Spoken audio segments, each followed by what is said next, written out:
Hello and welcome. Good afternoon. It's a little sunny, actually very sunny today, a little chilly. Today I am lucky enough to have Lucy Dathan. She is a CT rep from the 142. She's joining me again. We've had a conversation in our past, which we might actually kind of follow up and get back to some of our original talking points. But today, Lucy is talking about running for State Senate District 26. That's so right. welcome, Lucy. Happy to have you here. Thank you so much, Trevor. It's so wonderful to catch up with you. It feels like it's been a long time, but it's nice to be here in the seat and talking to you today. This is wild. The world has changed so quickly. So we adore Cece Marr, who was the state senator of District 26. She recently announced that she was retiring. She has done such amazing, great work. And you are setting yourself out to be the endorsed Democratic candidate. That's so right. Fingers crossed. I'm really supportive of you. So what is it and why do you want to run for state senate? You've been a state rep for 8 years. That's right. I've been a state rep for 8 years. I've had an amazing experience. I truly, truly love my job. And I have been a very effective legislator. I have passed some great bills covering human services, appropriations, educational, mental health issues. But right now, I really see myself in a juncture. We're one of 151 in the state house. In the Senate, you're one of 36. So you have much more of an opportunity to have a deeper impact on policy. And of course, being in the upper chamber allows that. Yeah, really, really true. You really do have a lot of impact. So what are the issues that you are going to really focus on when you're elected? Well, I am very much with my accounting and auditing finance background. I think fiscal responsibility is so important. We need to be thinking long-term and strategically in our state, and doing that really encompasses all the financial aspects to it. And for me, I've been very focused on how can we make government, one, work better for everybody, utilizing our tax dollars in a way that's fiscally responsible, but also making sure that we address the needs of our state and looking at our social safety net and how we can protect the most vulnerable. Mm-hmm. Now, this is a very tough subject right now because we have so much federal cuts to a lot of our social services, from everything from SNAP to energy support, housing, education. It goes on and on. How are you going to tackle those big issues? Well, that's a great question. Right now, it's the tally is about $1.7 billion in cuts, and this is all across the board. I do a lot of my focus on the social services, insurance, and kind of the well-being from a health basis. And when we talk about Medicaid, there has been so many cuts to the Medicaid programs and the work requirements and the additional work that our agency has to do, and redetermining if people qualify much more frequently than normally is done. Also, tapping into the SNAP benefits, the $40 million that we're looking to plug in to ensure that, people don't go hungry in our state. And this is something that we need to be thinking a lot about. We are one of the wealthiest countries in the world, and the idea that we have kids who are hungry at school is just appalling. And we happen to be one of the wealthiest states, right? We are a donor state. Connecticut contributes, I don't even know the dollars in tax dollars that goes to the federal government.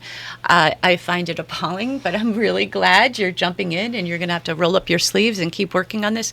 So Governor Lamont, I believe, has $500 million to kind of spend as he will on these social services. What are the areas you think he should be focusing on most? I'm going to reiterate health insurance, making sure that we make up for those enhanced subsidies that folks have lost. I've been really applauding the governor and how he has committed to doing that, making sure that SNAP is funded, looking at school meals for kids, whether it's breakfast or lunch or a combination of those two, but also securing that our voting is safe. I mean, we do have a lot of attacks on our democracy, little d democracy when we talk about our voting rights. And I know you're going to probably talk a lot more about that with other people as well. But for me, that's super important.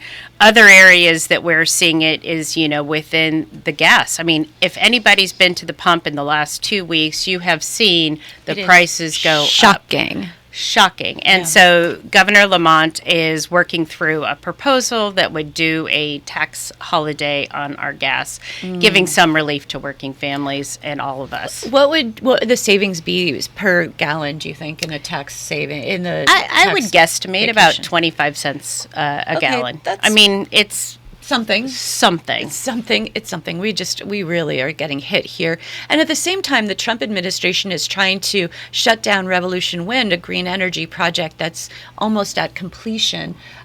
Would you be able to impact that at all as a state senator? I think, we need to speak in a collective voice in ensuring that we not just look at some of these projects, but we look at diversifying all of our energy. I mean, where we are in our country, we do have very high electricity rates just by our geography.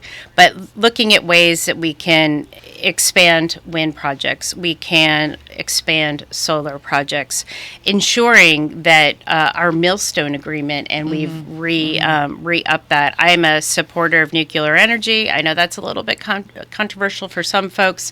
I spent a lot of time in Europe, and it was a very good form of clean energy.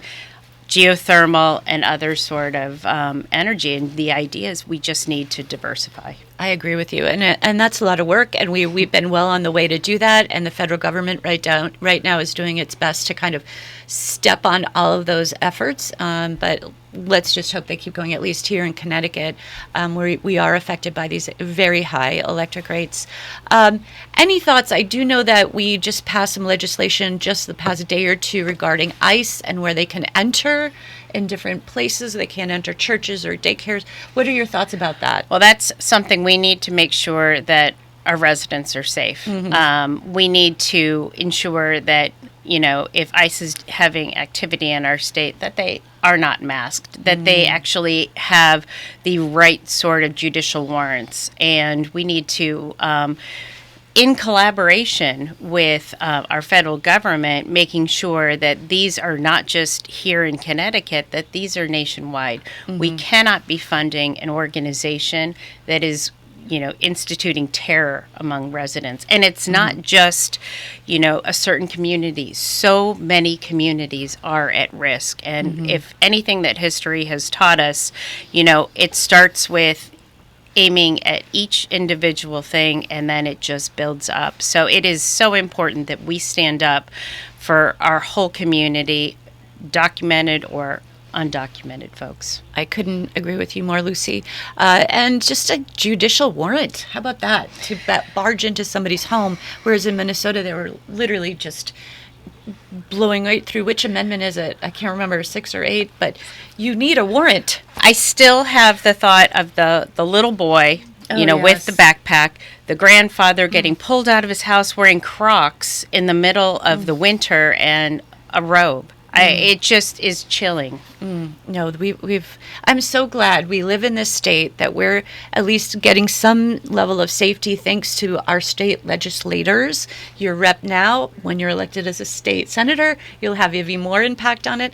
Any other areas, like one of the things we discussed when you were first on the show was human trafficking. And I know this is something that's been of concern to you. And now we've got all this information regarding the Epstein files. This is certainly not just the Epstein class doing these things. These are a whole bunch of other people, human trafficking. Yeah. How are you going to put all that knowledge into what you're doing at the state Senate level when you're elected? Well, just to recap, we heard in our hearing last August with DCF that this was a huge issue in Connecticut. We have the 95 connecting the whole eastern seaboard, and this is happening.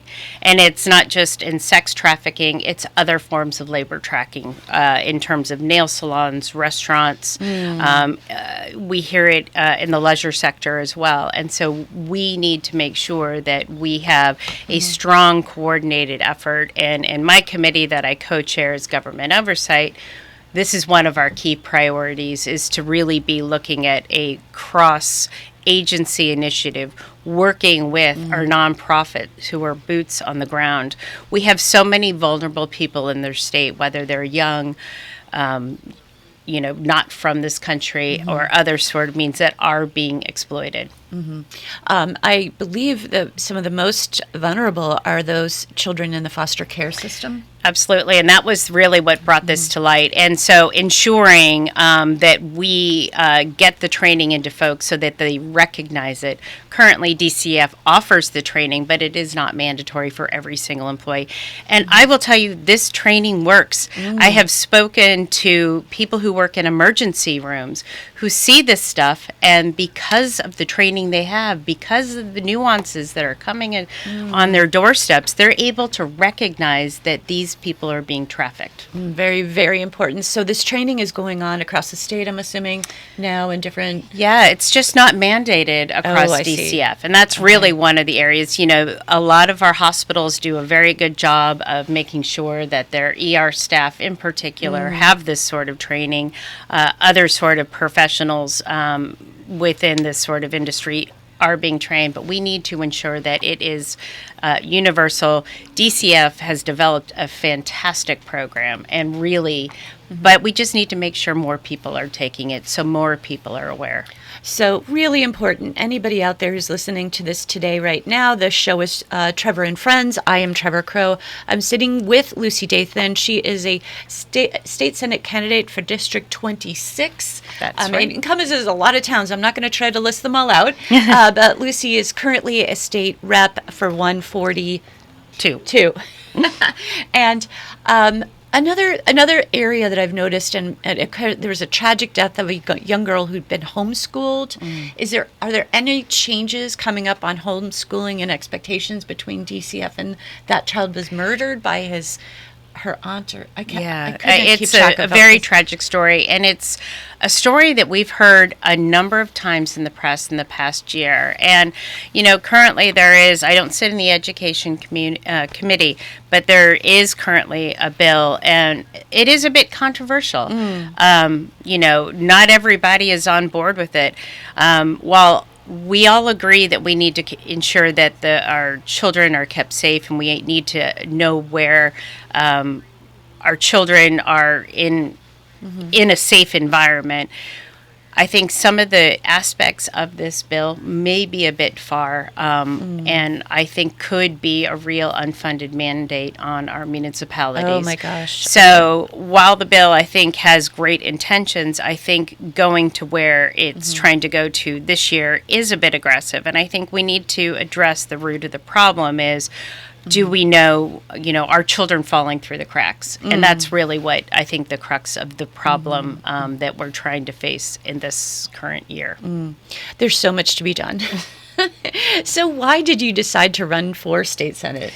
Well, again, I just really want to get more involved, deeper in the issues, have more of an ability to have a greater impact. I think, I do see, as I said, I love my job, and I love being able to see good policy take into action. But we also need to make sure that when we're looking at policy, that we are not just creating laws for the sake of laws. We need to make sure that we're really solving a problem, and we're not putting undue burdens on our communities by looking at certain things. And we should be figuring out how we can support our municipalities rather than put onerous things on them. And I really respect that, and I appreciate it, and I do understand that quite a few towns have been overwhelmed by some of these unfunded mandates.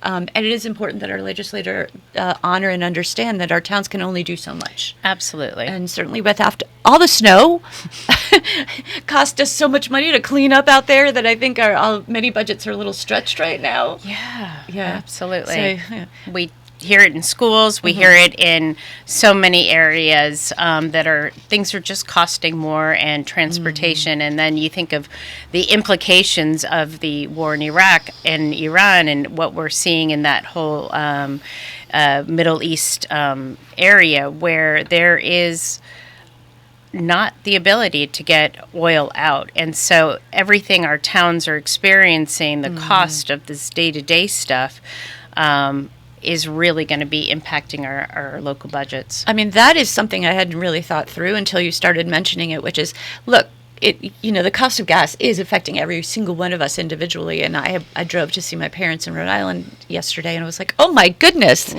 what it cost. But yes, our towns, our buses, everything that's going into every input. DPWs are having to my maintain our goodness. roads, and that takes a lot of energy and a lot of gas. And some of these, even just looking at like our school buses, where we're trying to look at a way of getting hybrid buses, but really getting those sort of diesel out. The cost Diesel's of diesel is really, really expensive and expensive Crazy. on our towns. Crazy. This whole war just has my head overwhelmed with personally, I find it to be insane. And I don't know if there's an easy way out, and it is really impacting all of us. Absolutely. It's something else. So, what else you've been serving on the Oversight Committee, the Appropriations Committee, Finance. When elected, which committees would you prefer to be on? Oh, that's a really interesting subject. So I love to continue my work in appropriations. Our state budget is so complex with, so many agencies and hundreds of lines of budget. Being vice chair of the committee several years ago, I was really going on the budget on a line by line basis. So definitely want to continue that. For me, human services is super important. 8 years again on that committee because I really love looking at those programs. I do love my government oversight. I think it's really important that we know how our tax dollars are being spent. And as a finance person, as a former auditor, I'm able to really drill down on and seeing that. But, expanding, I look at my work that I do kind of on the side in environment, and I would love to be part of that committee. That's something that I've been looking at the sideline for so long and wanting to join. And also transportation. I think, for me, where we are located, we need to have more Fairfield County representatives, senators who are part of that committee because it's so critical, particularly if we're looking at ways that we can alleviate traffic. We have to be thinking about our rails and other sort of I modes of personally transport. like to go from Greenwich up to Fairfield to go see the things at the amphitheater and the FTC. Just the other night I was at SHU, but I have to switch trains in Stanford because Yeah. I start at Cos Cob. I just wish there was a local train like that. I would use that because it's easier and I'd rather not be sitting in traffic. So we would love that. One thing I did hear about recently was an initiative between Massachusetts DOT and CT having a train line that connects Springfield all the way down to New York City. Amazing. Great. I mean, we do have, the infrastructure for the most part, we have bits of it. And I do think it is something that we could do. And especially if you look at the rail service that we have from Boston to Springfield, it's really fragmented. And, you can get from Boston to New York City, but it's really hard to get that triangle closed. And likewise, if you want to go from Boston to Hartford, for example, there is no way to do so unless you want to go through New Haven, and that seems a little bit Crazy. roundabout. But what a great idea, and talk about just really good for the economy, keeping people moving, getting them off the roads. We're all happier and smiling when we are not spending money on gas and sitting in traffic, right? That's right. We're all definitely. So this is very exciting. I'm loving your ideas. I know that you have more than enough experience. So you've been doing this for 8 years. You're passionate, and the great thing is you have all these capabilities from the auditing and we need more people like you. Yeah, but the key is what we need also are people that are there listening to what's happening on the ground. I mean, in the course of just me running in the past couple weeks, I've been talking to so many people that have genuine concerns in their area, and I can sort of transplant the, work that I've done in Norwalk and New Canaan to say, hey, okay, Westport, for example, there is a lot of discussion going on about the Crabari Bridge, beautiful old bridge in Westport that is iconic. It is a beautiful thing, but right now there is a lot of discussion on replacing the bridge. The bridge is over 100 years old, and there's, concerns that if we completely replace it, it, destroys that beautiful sort of Saugatuck area. And then also, how do we make sure that it's safe for people? all of our communities have little iconic features of that. And this is where government can do a good job and making sure that they are impactful on people's every single day lives. Well, it's really important to be good at listening and be responsive to the listening process. And this is part of what I love, that we need more women legislators. Not that men can't listen. Bob's rolling his eyes right now at me. But I do think it's really important to have us well represented. We are, I think, under 28%. We're about I say 30%. 30%. Yeah. And of course I'm the women's reproductive rights / how do we support us, and I think we should be doing for women in menopause, but that's another conversation. But how do you how do you feel and I hate to say gendered, but what you bring specifically to that job? Well, I bring my sort of life experiences as a working mom. As when I joined the legislature, we were about 20% women. So the year in 2018 when I was elected, there was a whole group of wonderful female legislators that were focusing on a lot of these issues, particularly around reproductive freedoms. And we think about what has happened on a federal basis, how important those are. But thinking about working families, thinking about how you can be a working mom and managing it, in human services, and when you talk about, menopause and things like that, we were talking about different reproductive care that doesn't just mean when you are, trying to have a baby. It's, thinking about your later in life and adjusting of those. And I know there is a lot of different discussions on how we can support people, especially in the workplace, who are going through that. So important. And the UK has actually been a huge leader in this kind of thought process of how to support women as we get through our entire lives. And since we make up something like 40 or 50% of the workforce, we do need to be paid attention to. So we only have about 30 or less than 30 seconds left. How can people find you? What can they do? What are you looking for right now for support? Well, right now, I just would love for people to check me out on Facebook. I'm Lucy for Connecticut. And that's where you'll hear about my sort of campaign. There's lucyforconnecticut.com. You can email me at lucyforct@gmail.com. That's awesome. All right, everybody. Thank you, Lucy Dathan, State Senator, hopefully endorsed. Coming up, we are going to take a station break. This is WGCH. I am Trevor Crow, and we'll be back in just a couple minutes.